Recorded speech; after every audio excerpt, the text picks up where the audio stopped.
Hello everyone. Today we'll be working on difference between periodic and perpetual system. Last दो videos में आपने periodic system और perpetual system के बारे में पढ़ लिया है. Their basic features, basic assumptions and how do these systems work. ये हमने लास्ट के दो वीडियोस में सीखा था. So today we'll be understanding the difference between the two. So see number one is the definition. जब भी कोई डिफरेंस लिखना है फर्स्ट ऑफ ऑल हम डेफिनेशन लिखते हैं. सो periodic system is a system of physical count of inventories at specific intervals. ये वो सिस्टम है जिसमें आप इन्वेंट्रीज को काउंट करते हो at specific intervals. whereas perpetual system is a system of recording of purchase and sale on continuous basis. So what is the basis of inventory measurement? यहाँ पर इन्वेंट्री कैसे मेजर करते हैं? By actual count. आप closing stock जो है वो count करके मेजर करते हो. बट परपेचुअल सिस्टम में क्या होता है? आप स्टॉक की एंट्री चेक करते हो. You just look at your stock ledger. उसमें स्टॉक इन है, स्टॉक आउट है. On the basis of the entries balance is updated. So stock balance measure करने का जो बेसिक बेसिस है वो क्या है? Stock entry. Now how do we calculate cost of goods sold? So periodic system में आप क्लोजिंग स्टॉक पहले मेजर कर लेते हो. So cost of goods sold is the balancing figure. Cost of goods sold आती है opening stock plus purchases minus closing stock से. This is the balancing figure. हम पहले क्लोजिंग स्टॉक मेजर करते हैं फिर बैलेंसिंग फिगर आता है.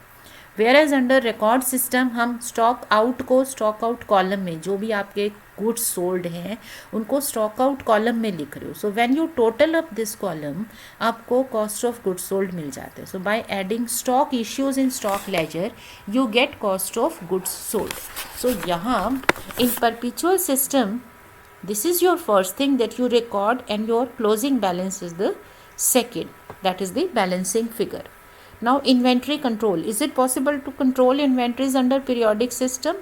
It is not feasible because हमारे पास data नहीं है. आप stock की information कब लेते हो? At the end of the period, है ना. That may be eight the end of 1 year, may be after every 2 years. तो आपके पास कोई बेसिस नहीं है that you can control your stocks. आप स्टॉक के लॉसेस को मेजर कर सको, स्टॉक को कंट्रोल कर सको, मैनेज कर सको, वो सिस्टम यहाँ पॉसिबल नहीं है. But here in perpetual system you can control your inventories by comparing your stock information with the actual stock. So यहाँ possible है, आप कभी भी ये काम कर सकते हो. May be you know with in a year आपका कोई लीन पीरियड होता है कि उस पीरियड में सेल ज़्यादा नहीं होती है या वहाँ पे आपने प्रोडक्शन का काम ज़्यादा नहीं करना है. सो उस पीरियड में आप अपने स्टॉक की काउंटिंग कर सकते हो. यू कैन यूटिलाइज दैट और फिर आप कंपेयर कर सकते हो अपनी स्टॉक इन्फॉर्मेशन के साथ.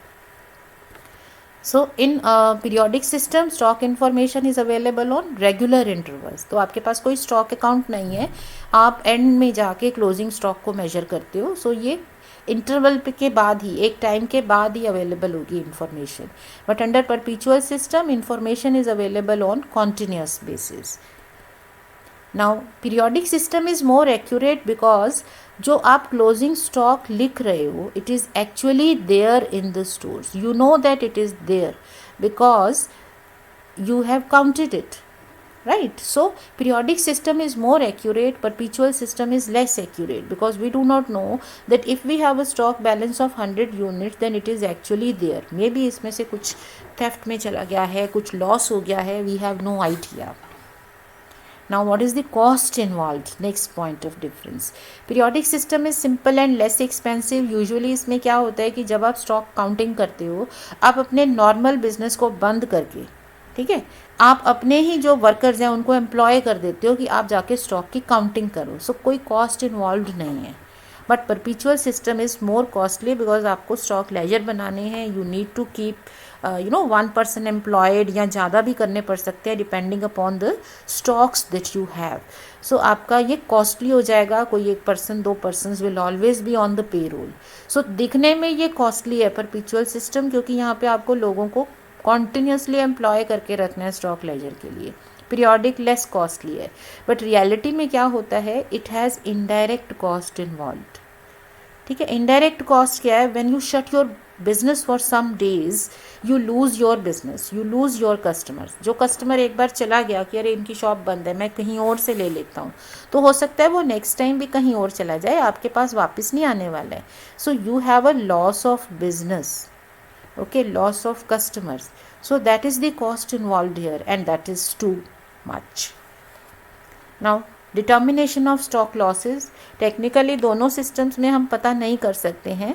सो stock losses they get included in cost of goods sold because cost of goods sold is the balancing figure. यहाँ पे आपने क्लोजिंग स्टॉक काउंट किया, कॉस्ट ऑफ गुड्स सोल्ड को बैलेंस करके निकाला, तो इसी में लॉस आ जाएगा. और पीरियोडिक सिस्टम के अलावा परपेचुअल सिस्टम में क्या किया आपने, कॉस्ट ऑफ गुड्स सोल्ड तो रिकॉर्ड किया, जो स्टॉक आउट है you recorded it. Closing stock is the balancing figure, ये बैलेंसिंग फिगर है. So your losses are now included in the closing stock. Periodic reports another point of difference है which is not feasible under periodic system, but perpetual system में आप हमेशा report बना सकते हो. आप मंथली अकाउंट्स बनाओ, क्वार्टरली बनाओ, biannually banao, it is up to you because your register stock ledger is there, it will give you all information. Inventory management is again not feasible under periodic system क्योंकि system ही नहीं है ना, record ही नहीं है, आप तो and में जाके कैलकुलेशंस करने वाले हैं. So it is not feasible, it is not possible. But yes, under perpetual system we can have a system of inventory control and management. Finally, the effect on business operations. So periodic system does have an impact on your business operations, but perpetual system doesn't affect your business operations.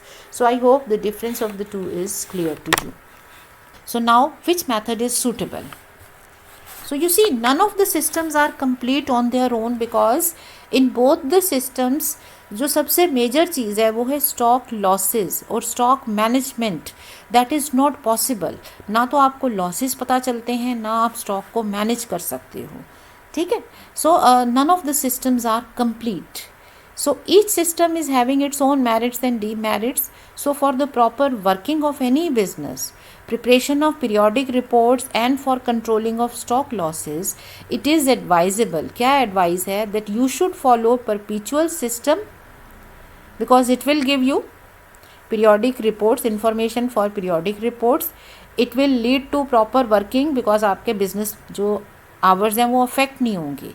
Okay, but then you have the periodic measurement of inventories also, maybe after every year or after every 2 years for checking of stock losses.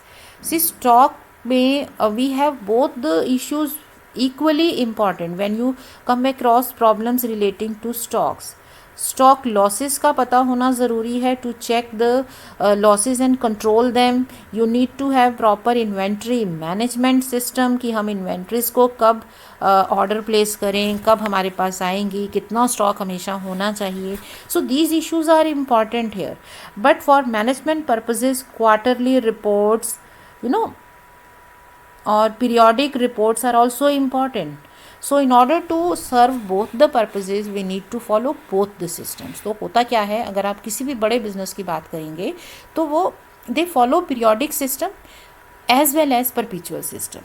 वो perpetual system से periodic reports अपनी बनाएंगे, उनको सारी information मिलती रहेगी and then at the end of a period maybe after every year और 2 years वो अपना स्टॉक लॉसेस को कैलकुलेट करने के लिए पीरियोडिक सिस्टम को कर लेंगे. सो दैट वे दोनों ही systems shall have to be taken up. So for we can say that both the systems are complementary to each other. तो ऐसा नहीं है कि दोनों अलग अलग हैं, दोनों एक दूसरे को complement करते हैं. One system is incomplete without the other. So both should be followed in tandem. So जहाँ फिजिकल काउंट होगा साथ के साथ आपका परपेचुअल सिस्टम भी वर्केबल होगा. So in reality both the systems must be followed together to reap the maximum benefit of this. So that is it for the day. Thank you.